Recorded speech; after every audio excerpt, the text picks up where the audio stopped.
I bought a new stereo for the car, and it's a little bit of a mess. I haven't completely finished yet, but it has an HDMI input on it. So I thought, hey, what if I put the Geochron, hook that up and see if it works?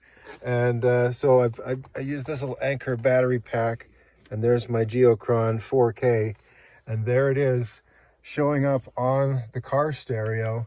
I can go in here, and it's not, I wish it were touchscreen at this point, but you know, that's just the stereo.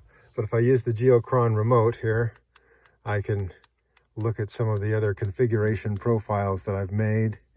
And so I can get into the menus here. I can go to kind of the really basic one that I made that has just no pins on it. And there's my Geochron in the car.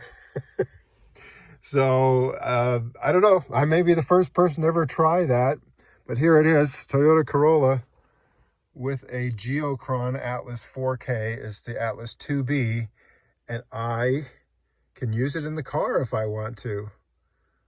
Boy, that's some distracted driving for a guy like me.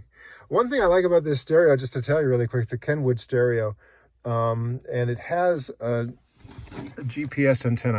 I haven't finished the job yet, but what it will do when I go here to my regular functions and my regular screen here, it will use this GPS antenna to automatically set the clock to atomic time, and you know I'm a big fan of that. This is not an ad for Kenwood here, but just, you know, it's, when you wait, as I do, to upgrade things like your car stereo, you wait long enough and you're really, really impressed with the new features that are available. So that goes for computers, smartphones, and car stereos.